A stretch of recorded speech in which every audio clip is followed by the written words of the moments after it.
So இந்த வீடியோவில் எதை பற்றி பார்க்கலாம் அப்படின்னா, சோஷியல் மீடியாவில் நிறைய ட்ரெண்டிங்கில் பார்க்குறேன். ஆம்பிளிஃபையருக்கு நிறைய பேர் இன்ட்ரெஸ்ட் காட்டுறீங்க.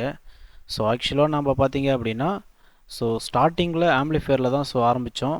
அப்புறம் பார்த்தீங்க அப்படின்னா கம்ப்யூட்ரு கோர்ஸ் முடிச்சுட்டு கம்ப்யூட்டர் ஃபீல்டில் வந்ததுனால ஆம்பிளிஃபையரை ஃபுல்லாகவே விட்டாச்சு.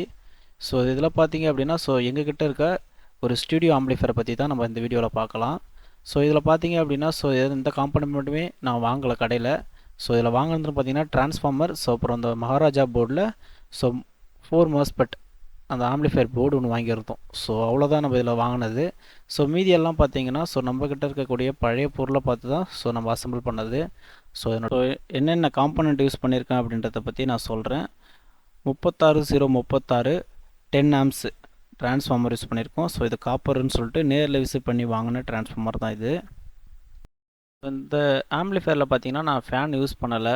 ஏன்னா நான் கூலிங்கான ஒரு அட்மாஸ்பியரில் தான் இந்த ஆம்பிளிஃபையரை யூஸ் பண்ணுறதுனால ஃபேன் போடலை. நீங்களாம் யூஸ் பண்ணுறீங்க அப்படின்னா போடுங்க. ஏன்னா இதில் பார்த்தீங்கன்னா தெரியும் இடமே இல்லை, ஏர் ஃபெசிலிட்டியே இல்லை. ஆனால் இந்த சின்ன கேபினெட்டில் இதை பண்ணக்கூடாது. இருந்தாலும் நான் இதை வந்து பார்த்தீங்க அப்படின்னா 1.5 வருஷமாக யூஸ் பண்ணிகிட்ருக்கேன். எந்த ஒரு கம்ப்ளைண்ட்டும் இல்லை. ஏன்னா நான் எப்போயாச்சும் ரேராக தான் ஆன் பண்ணுவேன். ஓகே, டயோடு பார்த்தீங்கன்னா மெட்டல் டயோடு யூஸ் பண்ணியிருக்கேன் 10 ஆம்ஸ்ன்றதுனால. ஓகேங்களா. அடுத்தது பார்த்தீங்கன்னா இந்த டிரான்ஸ்ஃபார்மரில் 12 வோல்ட் 1 ஆம்ஸுமே அவுட்புட் வரும். அது வந்து 3 ஒயர் வரும்.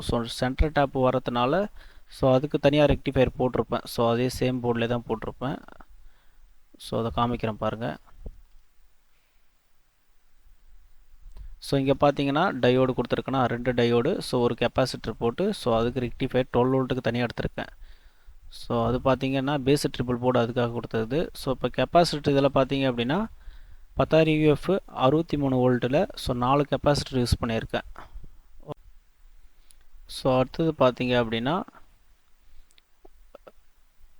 Regulator IC. இதில் பார்த்தீங்கன்னா 2 ஐசி யூஸ் பண்ணியிருப்பேன். 7805 7812. எதுக்காக 12 யூஸ் பண்ணுறேன்? டிரான்ஸ்ஃபார்மர்லேருந்தே உங்களுக்கு 12 வோல்ட் வருதுல்லன்னு கேட்பீங்க. ஆக்சுவலாக இதில் யூஸ் பண்ணக்கூடிய பேசிக் ட்ரிபிள் போர்டுக்கு 12 வோல்ட்டு. அதனால் வோல்டேஜ் இஷ்யூ எதுவும் வந்துடக்கூடாது அப்படின்றதுனால என்னோடய சேஃப்டிக்காக நான் போட்டிருக்கேன். அங்கே வந்து 12 வோல்ட்டாக மாறி தான் அப்புறம் 5 வோல்ட்டுக்கு வருது. ரெண்டுமே பார்த்தீங்கன்னா 2 ஐசி. அதனால் ஹீட் ஆகக்கூடாது, லாங் லைஃப் வரணும் அப்படின்றதுனால பார்த்து பண்ணியிருக்கு. இதில் பார்த்தீங்க அப்படின்னா அவ்வளோதான் இதனுடைய பவர் சப்ளைஸ்.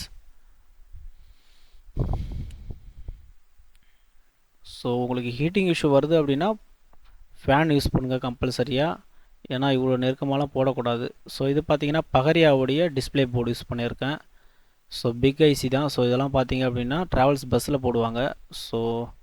குவாலிட்டியாக தான் போட்டிருக்கு. இதை வால்யூம் கண்ட்ரோல்லாம் பழசு தான். என்கிட்ட இருந்தால் 100K வால்யூம் ஒன்றுத்துக்கு யூஸ் பண்ணியிருக்கேன். இதில் பார்த்தீங்கன்னா RGB வரும். அதனுடைய கண்ட்ரோலுக்கு இந்த பேலன்ஸ் யூஸ் பண்ணியிருக்கேன். பேலன்ஸ் வந்து எனக்கு யூஸ் ஆகாது. அதனால் யூஸ் பண்ணியிருக்கேன். Base terrible. இந்த மைக் பின்னெல்லாம் அப்படியே டம்மியாகவே விட்டாச்சு. அதெல்லாம் கனெக்ஷன்ஸே இல்லை. அடுத்தது பார்த்தீங்கன்னா பின்னாடி நான் ஆக்ஸ் கேபிள் தான் கொடுப்பேன். இந்த ஆக்ஸ் கேபிளுக்கு நான் பார்த்தீங்க அப்படின்னா மோனோ ஒர்க் ஆகுச்சு அப்படின்னா ஒரு ஸ்பீக்கர் தான் ஒர்க் ஆகும். ஏன்னா நான் மோனோ தான் கனெக்ட் பண்ணுறேன்.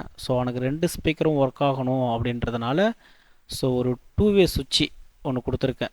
இது என்ன பண்ணும் அப்படின்னா மோனோவை 2 ஸ்பீக்கருக்கும் பண்ணி கொடுக்கும். இது வந்து நம்மளே பண்ணது தான். இதில் பார்த்தீங்கன்னா ஒரு கெப்பாசிட்டர் யூஸ் பண்ணியிருக்கோம். ஏன்னா நான் நெக்ஸ்ட் டைம் இதை ஆஃப் பண்ண மறந்துட்டேன் அப்படின்னாலும் எனக்கு வந்து லெஃப்ட் ரைட் தனியாக பிரியணும் அப்படின்றதுக்காக. ஓகேங்களா. இதனுடைய அவுட்புட் எங்கே போகுது அப்படின்னா பகரியாவுடைய இன்புட்டில் போகுது. நான் அந்த பழைய சுவிட்ச் இருக்கும் பார்த்தீங்களா, புஷ் பட்டன் சுவிட்ச், அது எதுவுமே யூஸ் பண்ணலை. இந்த மோனோ கனெக்ட் பண்ணோம் அப்படின்னா ஆக்ஸ் கனெக்ட் பண்ணோம் அப்படின்னா நேராக போர்டு தான் வரும். இதை நான் எதுவுமே யூஸ் பண்ணலை. ஏன்னா இதெல்லாம் வந்து பார்த்திங்கன்னா துரு பிடிச்சி சீக்கிரமாக நாய்ஸ் வருது. ஹம்மிங் சவுண்டெல்லாம் நிறைய வருது. அதனால் அது யூஸ் பண்ணல. ஆடியோ கேபிளுக்கெல்லாம் பார்த்தீங்க அப்படின்னா குவாலிட்டியாக தான் போட்டிருக்கோம். ஆடியோ இன்புட்டெல்லாம் நாய்ஸ் வரக்கூடாது அப்படின்றனால ஷீல்டில் தான் போட்டிருக்கோம். ஓகே, நெக்ஸ்ட்டு பார்த்தீங்க அப்படின்னா குமார் ஆடியோடைய போர்டு போட்டிருக்கோம் நம்ம. ஓகேங்களா, மோனோ போர்டு. அதுக்கு ஒரு மோனோ போர்டு போட்டிருக்கு. பார்த்தீங்கன்னா தெரியும் இது வெறும் ஊஃபர் கிடையாது இதில். வெறும் பேஸு டெரிபிள் மட்டும்தான். ஆனால் ஆடியோ குவாலிட்டி நல்லா தான் இருக்கும். நான் அந்த வீடியோவோட கடைசியில் என்னுடைய ஆடியோ ரிசல்ட்டை நான் உங்களுக்கு காமிக்கிறேன் பாருங்கள். ஸோ இது பார்த்தீங்கன்னா இதுக்கு பார்த்தீங்கன்னா 12 இன்ச்சு ஊஃபர் ப்ளஸ் ஸ்பீக்கர் இது. ஸோ சப் ஊஃபர் கிடையாது, ஊஃபர் ப்ளஸ் ஸ்பீக்கர். ஸோ இன்னொரு ஸ்பீக்கர் இது. ஸோ 2 யூஸ் பண்ணுறோம். ஸோ அடுத்தது பார்த்தீங்க அப்படின்னா இதுக்கு ஸ்பீக்கர் பார்த்தீங்க அப்படின்னா இது 6 இன்ச்சு பாக்ஸு. ஸோ நம்ம ஆல்ட்ரு பண்ணி போட்டிருக்கு 4 இன்ச்சு ஸ்பீக்கரு. ஸோ 120 வாட் இது. ஸோ ட்வீட்டருமே நல்ல குவாலிட்டியான ட்வீட்டர் தான். ஸோ கீழே சொன்னல ஊஃபர் ப்ளஸ் ஸ்பீக்கர்ன்ட்டு, ஸோ அது பார்த்தீங்கன்னா 150 வாட் இது. 2 பக்கம் 150 வாட்டு. ஸோ இந்த ஆம்பிளிஃபயரில் எவ்வளோ அவுட்புட் வரும் அப்படின்னு பார்த்தீங்கன்னா 380 வாட்டு கிட்ட அவுட்புட் தாராளமாக வரும். ஸோ நான் ஆன் பண்ணி நான் உங்களுக்கு செக் பண்ணி ஆடியோ குவாலிட்டியும் காமிக்கிறேன். ஸோ நீங்கள் பாருங்கள். ஸோ ஒரு ஆடிட்டோரியம் அந்த மாதிரி அவுட்டர் பர்பஸ்க்கெலாம் தாராளமாக அதை யூஸ் பண்ணலாம். ஸோ நிறைய பேர் ஸோ இது நேரில் ஃபீல் பண்ணிங்கன்னா தான் என்னுடைய பேஸை உங்களால் உணர முடியும். நிஜமாகவே செம்ம பேஸு. ஸோ நான் அதில் வால்யூம் வைக்கிறேன் பாருங்கள்.